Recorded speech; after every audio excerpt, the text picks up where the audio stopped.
Good morning friends. आज है class 10 का एक टॉपिक लेकर मैं यहाँ पे प्रेजेंट हूँ और आज का हमारा टॉपिक होगा फोटोसिंथेसिस। तो क्लास 10 के लिए फोटोसिंथेसिस जो है एक ऐसा टॉपिक है जो आपको हर टाइम जब एग्जाम होती है तो आपको 2 मार्क्स एक ऑब्जेक्टिव या फिर इसका इक्वेशन कई बार पूछा जा चुका है।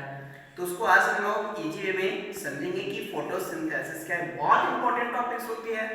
आप जिन भी मेडिकल्स की तैयारी वगैरह करते हैं तो वहाँ पे भी आपको 2 से 3 क्वेश्चंस फोटोसिंथेसिस से ही पूछा जाता है। तो सबसे पहले हम लोग अगर देख लें कि भाई फोटोसिंथेसिस एक्चुअली में है क्या, तो फोटोसिंथेसिस वर्ड को देखिए तो इसमें हमें 2 वर्ड मिलता है। एक तो मिलता है हमें फोटो और सेकेंड होता है सिंथेसिस।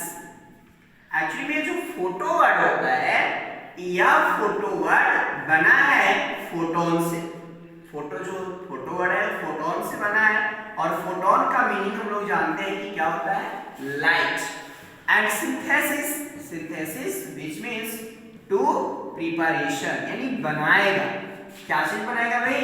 तो फोटोसिंथेसिस ये भी होती है तो यहाँ पे एक मोनोमर कार्बोहाइड्रेट बनता है। मोनोमर कार्बोहाइड्रेट का फॉर्मेशन होगा और जो मोनोमर कार्बोहाइड्रेट के रूप में बनता है तो उस मोनोमर कार्बोहाइड्रेट का नाम क्या है? ग्लूकोज। अगर हम लोग देख ले तो इस अर्थ पर जितने भी लिविंग ऑर्गेनिज्म हैं तो वे सारे लिविंग ऑर्गेनिज्म जो होते हैं उन सारे लिविंग ऑर्गेनिज्म का मोस्टली, कुछ एक्सेप्शन को मैं छोड़ दूं तो मोस्टली जो लिविंग ऑर्गेनिज्म होते हैं वो ग्रीन प्लांट्स पर डिपेंड करते हैं। अब एक फॉर एग्जांपल अगर हम जैसे टाइगर देख ले, लायंस, ये भाई ग्रीन प्लांट। लेकिन मैंने कहा कि मोस्टली जो लिविंग ऑर्गेनिज्म होते हैं बच्चे वो आपको किस पे डिपेंड करते हैं? प्लांट्स पर। तो प्लांट्स में जो फूड प्रिपेयर होगा, जो एनर्जी, जो फूड यानी एनर्जी के जो सोर्सेस बनते हैं फूड, वो सारे प्लांट्स में भी एक प्रोसेस के थ्रू एनर्जी का फॉर्मेशन होता है। वही प्रोसेस को मैं नाम दे दिया यहाँ पे फोटोसिंथेसिस। तो फोटोसिंथेसिस है क्या? इसका डेफिनेशन मैंने यहाँ पे नोट किया हूँ, आप देख सकते हैं। The process in green plants and certain other organism by which carbohydrate are synthesized from CO to H2O using light as an energy sources। तो जिस प्रोसेस के थ्रू, जिस प्रक्रिया के द्वारा सभी हरे पौधे जो होते हैं वह लाइट एनर्जी को, यानी सूर्य से जो लाइट आता है उस लाइट एनर्जी का प्रयोग कर जब वो कार्बोहाइड्रेट का सिंथेसिस करते हैं, कार्बोहाइड्रेट बनाते हैं, तो वही प्रोसेस को फोटोसिंथेसिस कहते हैं। अब देखिएगा कि ये जो फोटोसिंथेसिस की जो प्रोसेस होती है, या फोटोसिंथेसिस की जो प्रोसेस होती है वह कहाँ होता है? प्लांट्स के लीफ में। याद रखिएगा कि फोटोसिंथेसिस कहाँ पे होती है? प्लांट्स के लीफ। मैंने नोट कर दिया यहाँ पे कि photosynthesis takes place in leaf of plants. अब देखिएगा कि जो लीफ में कहाँ होता है, तो भाई जो लीफ होते हैं प्लांट्स में, उस लीफ में एक टिश्यू होती है, उस टिश्यू को हम लोग बोलते हैं मेसोफाइल टिश्यू। लीफ में कहाँ पे होता है? मेसोफाइल टिश्यू के अंदर फोटोसिंथेसिस की प्रोसेस होता है। अब टिश्यू है तो हम लोग जान रहे हैं कि टिश्यू जो होता है वह ग्रुप ऑफ सेल्स होते हैं, कोशिकाओं की समूह होती है। तो मेसोफाइल टिश्यू में जो सेल्स के ग्रुप होते हैं वहां पे 2 टाइप्स के सेल्स मिलते हैं। एक को हम लोग बोलते हैं स्पॉन्जी सेल्स और दूसरे को हम लोग बोलते हैं पेरिसीडा सेल्स। और ये दोनों सेल्स जो होते हैं आपको ये किसमें देखने को, किसमें प्रेजेंट होते हैं, किसमें दिखाई पड़ेंगे? क्लोरोप्लास्ट। अगर हम बच्चे देखिए क्लोरोप्लास्ट को, आप 9th क्लास में पढ़ चुके हैं कि जो क्लोरोप्लास्ट होता है यह डबल मेम्ब्रेनस बाउंडेड ऑर्गेनल्स होते हैं। कैसा होता है chloroplast? Double membranous bounded organelles होते हैं। अब ये जो डबल मेम्ब्रेनस बाउंडेड ऑर्गेनल्स जो होते हैं इसके अंदर एक फ्लूइड प्रेजेंट होता है। इस तरह से इसमें बहुत सारे जो होते हैं फ्लूइड प्रेजेंट होते हैं। अब ये जो बच्चे फ्लूइड प्रेजेंट होते हैं, इस फ्लूइड को हम लोग नाम दे दिए क्या, स्ट्रोमा। जो फ्लूइड होता है क्लोरोप्लास्ट के अंदर, उसका नाम क्या रख दिए, स्ट्रोमा। अब इस स्ट्रोमा में देखिएगा तो कई जो होते हैं बैग लाइक स्ट्रक्चर्स प्रेजेंट होते हैं, जिसको हम लोग बोलते हैं थैलेक्वाइड्स। और इस तरह से एक दो नहीं, बहुत सारे जो होते हैं इनका ग्रुप होता है। एक यहाँ पे देख रहे हैं कि एक थैला है, इस तरह से 2 3, यहाँ पे 3 4, इस तरह से बहुत सारे थैला होते हैं, जिसको हम लोग क्या बोलते हैं, एक है तो थैलेक्वाइड्स। और पूरे थैलेक्वाइड्स का जो ग्रुप होता है तो उस ग्रुप को हम लोग बोलते हैं ग्राना। अब एक यहाँ पे भी मिल सकता है ग्राना, यहाँ पे भी मिल रहा है, यानी 2 ग्राना है। इस तरह से दोनों सब के सब जो होते हैं एक पार्ट्स के थ्रू अटैच होते हैं, और 2 ग्राना को जो इंटरकनेक्ट करता है, जोड़ने का काम करता है, उस प्रोसेस को बोलते हैं लैमेली। अब यहाँ पे दोनों को जो जोड़ता है वो एक सेल जोड़ने का काम करता है, उस सेल को बोलते हैं इंटरग्रेनल लैमेली। जुटेगा तो उसको लैमेली, जो जोड़ने का काम करेगा उसको इंटरग्रेनल लैमेली कहते हैं। तो इसी पार्ट्स में फोटोसिंथेसिस की प्रोसेस होती है। आगे अगर हम लोग देख लें कि जो फोटोसिंथेसिस की जो प्रोसेस होता है वो प्लांट में एक्चुअली होता कैसे है, तो यहाँ पे देख रहे थे कि एक जो है लीफ हो जाता है। अब हमारा ये जो लीफ पोर्शन है, अगर ये देख ले तो ये हमारे रूट्स है प्लांट्स में। तो जो भी फोटोसिंथेसिस की प्रोसेस होगी तो उसके लिए कुछ रिक्वायरमेंट मटेरियल्स होते हैं। वो रिक्वायरमेंट मटेरियल्स कौन से, क्या क्या आवश्यकता होती है, तो इसको आवश्यकता होती है CO2 का, और किसको आवश्यकता है, H2O का, और कौन होता है, सनलाइट, एंड इसमें और एक हमारा इंपॉर्टेंट हो जाता है कौन, क्लोरोफिल्स।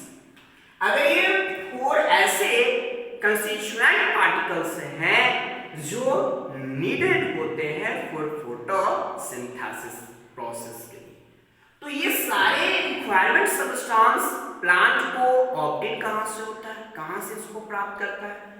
तो ये जो देख रहे थे कि ये जो प्लांट्स का जो रूट होते हैं, ये रूट के अंदर जो मॉलिक्यूल्स हैं, जो सॉइल्स होते हैं, उनके बीच स्पेस होता है। यह स्पेस से यह वाटर को एब्जॉर्ब करके लेकर आएगा लीफ में। और यहाँ पे ये है सनलाइट, ये है भाई छठी मैया, यहाँ से जो है कुछ लाइट आ रहा है, जान रहे हैं सारे बच्चे आप। अब यहाँ से जो मिला H2O और इन्वायरमेंट से यहाँ से क्या मिल गया इसको, CO2। अब ऊपर में आया कौन, लाइट, यानी यहाँ पे हमें है सनलाइट। अब जो सनलाइट है तो फोटोसिंथेसिस प्रोसेस के लिए सनलाइट को एब्जॉर्ब कौन करेगा, तो फोटोसिंथेसिस के लिए सनलाइट को जो एब्जॉर्ब करने का काम करता है वह एक पिगमेंट करता है, जिसको हम लोग बोलते हैं क्लोरोफिल्स। तो रिक्वायरमेंट हो गया CO2 कहां से प्लांट ओपन करता है, इन्वायरमेंट से करेगा। आपको H2O कहां से, रूट से। सनलाइट को एब्जॉर्ब कौन करेगा, क्लोरोफिल। और ये क्लोरोफिल कहां पे प्रेजेंट होता है, तो अभी मैंने जो बताया था आपको कि क्लोरोप्लास्ट जो होता है, क्लोरोप्लास्ट में एक ग्रीन पिगमेंट होती है जिसको क्लोरोफिल कहते हैं। यही क्लोरोफिल सनलाइट एनर्जी को एब्जॉर्ब करती है, और एब्जॉर्ब करने के बाद यह बना देती है ग्लूकोज। और जब ग्लूकोज बनता है तो इसके साथ एक गैस रिलीज हो जाता है, जिस गैस को हम लोग बोलते हैं क्या, ऑक्सीजन गैस को ये रिलीज करते हैं। अब देखिए यहाँ पे मैंने बताया कि 10th क्लास में एक इक्वेशन पूछा था कि भाई फोटोसिंथेसिस का इक्वेशन। तो इक्वेशन क्या होता है, जिसको हम लोग क्या करते हैं, सिंबॉलिक या फार्मूला के थ्रू किसी भी केमिकल रिएक्शन को जब रिप्रेजेंट करते हैं तो वही प्रोसेस को केमिकल इक्वेशन कहते हैं। तो अगर हम केमिकल इक्वेशन देख लें तो फोटोसिंथेसिस का केमिकल इक्वेशन क्या होगा, CO2 H2O और कौन हमें मिला था, सनलाइट। और सनलाइट को एब्जॉर्ब कौन किया, क्लोरोफिल। क्या बनाया, ग्लूकोज। और क्या बना यहाँ पे, ऑक्सीजन गैस रिलीज होती है, इसके साथ कुछ जो होते हैं वाटर के मॉलिक्यूल्स रिलीज होते हैं। लेकिन ये हमारा जो इक्वेशन है वो अनबैलेंस है, अगर इसको हम बैलेंस कर दें तो इस तरह से हमारा इक्वेशन जो होता है ये अब आपको बैलेंस हो गया। तो ये हमारा जो है बैलेंस इक्वेशन है, इसका भाई ये है equation of photosynthesis, equation of photosynthesis. अब बच्चे थोड़ा सा ध्यान से इस चीज को समझने का प्रयास कीजिए कि भाई जो फोटोसिंथेसिस होती है, क्वेश्चंस आपको हायर लेवल में भी कई बार पूछा हुआ है और इसमें भी कई बार क्वेश्चंस पूछ दिए गए हैं कि भाई फोटोसिंथेसिस किस प्रकार का प्रोसेस होता है। तो याद रखिएगा कि फोटोसिंथेसिस को एनाबॉलिक प्रोसेस कहा गया है। फोटोसिंथेसिस किस प्रकार का प्रोसेस होती है, एनाबॉलिक प्रोसेस, यानी कोई भी लिविंग ऑर्गेनिज्म होता है उसमें 3 टाइप्स के ही केवल प्रोसेस होता है, 3 टाइप का ही केमिकल रिएक्शन होता है। एक होता है एनाबॉलिक, दूसरा जो होता है किसी भी एनिमल्स में वह होता है कैटाबॉलिक, और एक जो आपका थर्ड होता है जिसमें दोनों यानी एनाबॉलिक की भी प्रोसेस हो जाती है और कैटाबॉलिक का प्रोसेस हो जाता है, तो उसको हम लोग बोलते हैं एम्फीबॉलिक रिएक्शन। अगर आपके माइंड हो कि भाई एनाबॉलिक क्या होता है तो इसके कुछ कंडीशंस हो जाते हैं कि भाई एनाबॉलिक उस प्रोसेस को बोलते हैं जिसमें क्या होता है कि कोई भी लिविंग ऑर्गेनिज्म का अगर रिएक्शन हो और रिएक्शन में ड्राई वेट इंक्रीज हो जाता है, यानी जो ड्राई वेट होता है वो इंक्रीज हो जाता है, तो वह प्रोसेस क्या बोलेंगे, एनाबॉलिक। जो सिंपल कंपाउंड होते हैं वह सिंपल कंपाउंड्स आपको चेंज हो जाते हैं, इसमें कॉम्प्लेक्स कंपाउंड, उसको भी क्या बोलते हैं। और थर्ड होता है हमारा इंडोथर्मिक। इंडोथर्मिक का मतलब होता है जिसमें एनर्जी एब्जॉर्ब हो जाता है। तो ये तीनों प्रोसेस फोटोसिंथेसिस में होती है, इसीलिए इसको हम लोगों ने क्या नाम रखा, एनाबॉलिक। वही अगर आप हायर लेवल पर आते हैं तो फोटोसिंथेसिस को एक और रिएक्शंस में इंक्लूड किया गया है, उस रिएक्शंस को हम लोग बोलते हैं physiochemical reaction, physiochemical reaction, physiochemical reactions. अब बच्चे थोड़ा सा हम लोग और जान लेते हैं कि जब फोटोसिंथेसिस की प्रोसेस होते हैं तो इसके 3 प्रॉपर्टी इंक्लूड किया गया है। ये भी क्वेश्चन पूछा हुआ है कि भाई फोटोसिंथेसिस का प्रॉपर्टीज क्या होते हैं। तो अगर हम इसके प्रॉपर्टीज में देखें तो आपको ये इक्वेशन कुछ बता रहा है, वो कह क्या रहा है, तो ये तीनों जो प्रॉपर्टीज है वो इक्वेशंस में। फोटोसिंथेसिस का फर्स्ट इक्वेशंस क्या होते हैं, यहाँ पे आप देख रहे हैं कि जो सिंपल कंपाउंड है CO2 सिंपल कंपाउंड है, H2 सिंपल कंपाउंड है, और ये चेंज किससे हो गया, ग्लूकोज में। ग्लूकोज क्या होता है, मोनोमर। अब प्लांट में जो ग्लूकोज बनता है यह ग्लूकोज जो होती है पूरे प्लांट पार्ट में जब इसका ट्रांसपोर्टेशन होता है तो वह ग्लूकोज के रूप में नहीं होता है, वह सुक्रोज के रूप में होती है। और सुक्रोज क्या होता है, तो सुक्रोज का मतलब होता है कि ग्लूकोज के 2 मॉलिक्यूल्स, यानी glucose plus glucose, glucose plus glucose equal to sucrose.